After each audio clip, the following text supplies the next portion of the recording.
On the evening of December 12, 1985, shoppers at Kmart in Spanaway, Washington, noticed a little girl standing alone near the store entrance. She was around 2 years old, cold, and clearly frightened. When she was asked where her parents were, she simply stated, "Mummy is in the trees." Employees asked around the parking lot, checked the aisles, and made an announcement over the loudspeaker, but no one came looking for her. Eventually they called the police, and the toddler was taken into protective custody and placed in a temporary foster home. For 2 agonizing days, no one knew who she was. Then her photograph aired on a local news broadcast, and a woman named Louise recognized her granddaughter's face on the screen.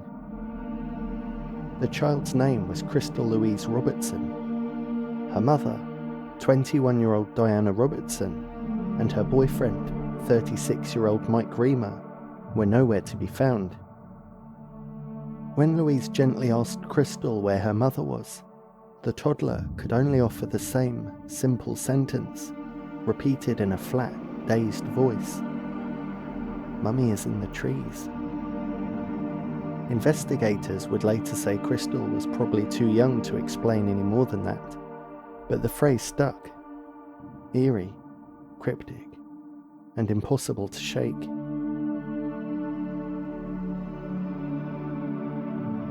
Mike Reamer and Diana Robertson had been together for years, having known each other since Diana was a teenager. They lived together in Puyallup, Washington, with Crystal, their 2-year-old daughter. Mike worked as a roofer for a Seattle roofing company most of the year, and in the winter months he supplemented his income as a fur trapper, running trap lines along an 80-mile stretch of the Nisqually River between Interstate 5 and the small town of Elby. On the morning of Thursday, December 12, 1985, the family set out together into the forested hills of South Tacoma. It was meant to be an ordinary errand, find a Christmas tree. Mike also planned to check his traps along the way, something Diana had accompanied him to do many times before. But this time, they never returned. Instead, that evening, Crystal turned up alone outside the Kmart in Spanaway, roughly 30 miles away from where the family had driven into the woods. Somehow, in the space of a single day, a mother, her boyfriend, and their pickup truck had disappeared. And somehow, only their toddler had made it back to civilization.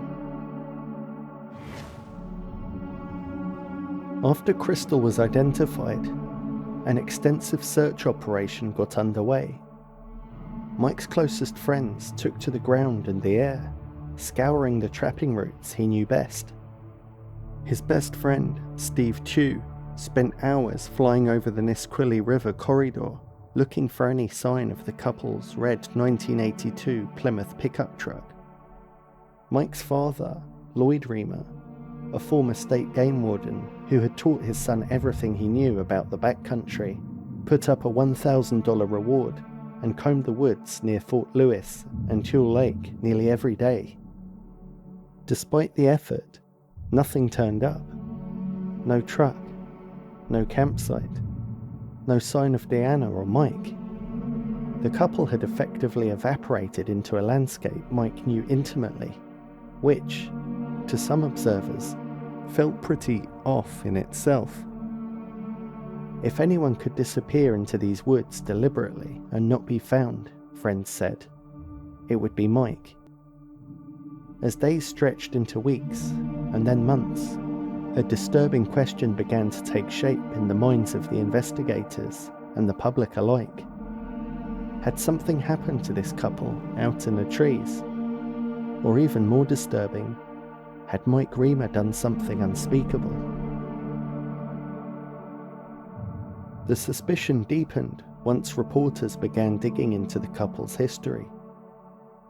Diana's friends and family described a relationship marked by violence.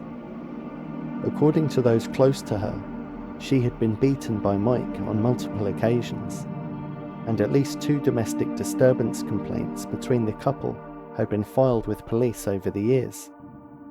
Then, on October 19th, 1985, less than 2 months before the disappearance, Mike was arrested and cited for domestic assault and malicious damage after he allegedly kicked in the door of Diana's apartment, threw her to the floor, and rubbed her face into the carpet.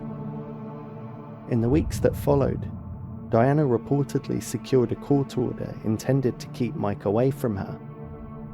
And yet, as Christmas approached, the couple reconciled, just as they apparently had many times before.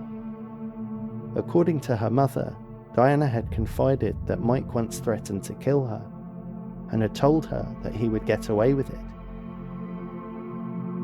Did that threat become reality? To investigators piecing together the case that winter, it was hard not to wonder. Mike had the survival skills to hide a body, or himself, in terrain few others could navigate. He knew every logging road and creek bed for 80 miles, and he had a documented history of violence against the very woman who was now missing alongside him. Still, the people who knew Mike best refused to believe it. His father and his friends admitted he had a temper, but insisted he wasn't capable of murder, and that if something violent had happened out in those woods, Mike was far more likely to be a victim of it than the man behind it.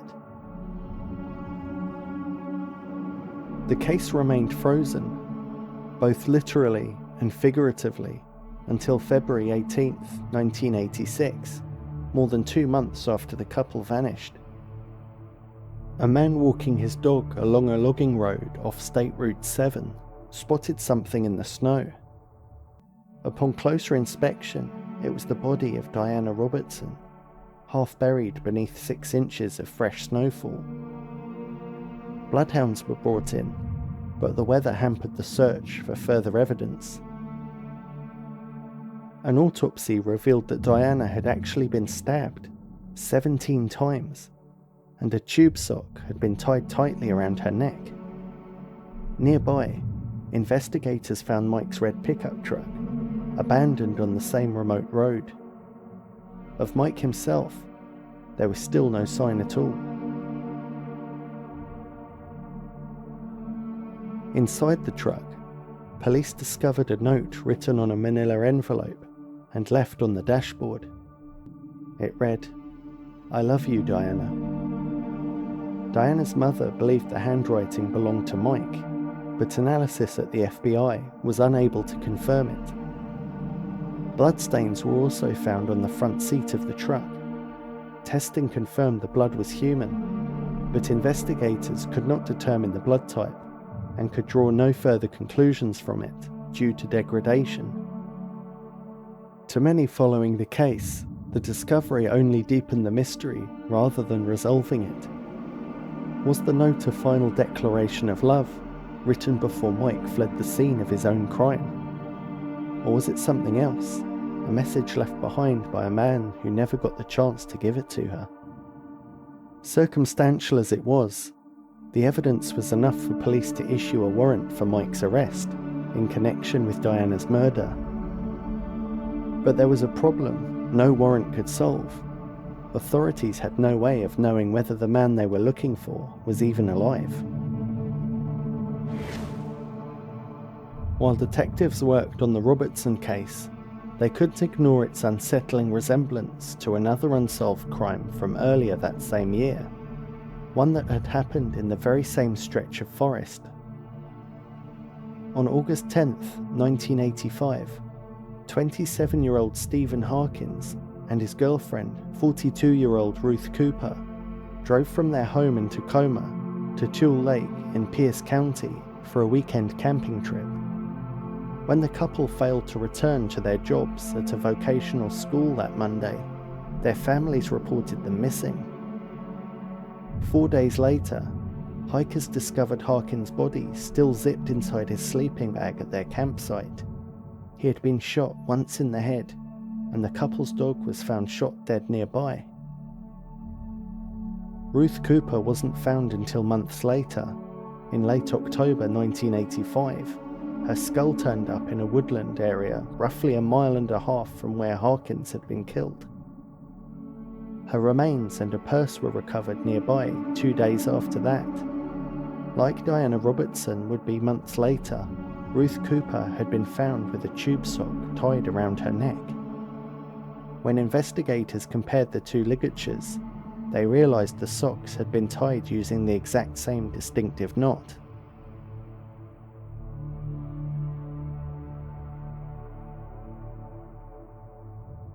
The connection was impossible to dismiss, and the press seized on it. The media began referring to the cases collectively as the tube sock killings. 2 theories emerged, and they pulled in opposite directions. The first held that an unknown serial killer was responsible for all of it, Harkins, Cooper, and now Diana, and that Mike Reamer too was a victim, his body simply not yet found. The second theory implicated Mike directly. According to his father, Mike used to carry a .22 caliber handgun with him whenever he checked his trap lines.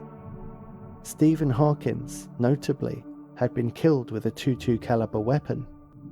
Combined with Mike's history of violence toward Diana, his intimate knowledge of the exact terrain where both couples had disappeared, and his own unexplained absence, investigators increasingly treated him as the prime suspect, not just in Diana's murder, but potentially in the deaths of Harkins and Cooper as well. The case was featured on the television series Unsolved Mysteries on September 6, 1989, introducing it to a national audience. Still, no new leads materialised. Mike Reamer's name remained on a warrant that no one could serve. The years passed, and the tube sock killings faded from headlines, filed away as one of Washington State's many unsolved cold cases. Crystal Robertson grew up without her mother, with no memory of the day her family disappeared, beyond the 4 words she had spoken as a toddler. For a quarter of a century, the question of what had happened to Mike Reamer, and whether he was a killer, a victim, or both, went unanswered. Then, in March 2011, everything changed. A hiker in the forest near Mineral, Washington, less than 1 mile from the spot where Diana Robertson's body had been discovered 25 years earlier, came across a human skull. Investigators submitted it for identification, and the results settled a question that had lingered for a generation.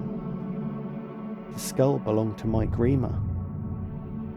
For anyone who had spent years assuming Mike had murdered Diana and simply disappeared to live out his days as a fugitive, the discovery was a genuine shock. He hadn't run. He hadn't started a new life under a different name. He'd been out there in the woods the entire time, dead, just like Diana. A chief deputy with the Lewis County Sheriff's Office noted at least one thing could now be ruled out. Mike had not died from a gunshot wound to the head. Beyond that, no other bones or clothing were recovered from the site in a follow-up search, and his exact cause of death could not be determined. Mummy is in the trees. She always was. The question that still haunts this case is who put her there, and whether the same person is responsible for everyone else who never came out of those woods.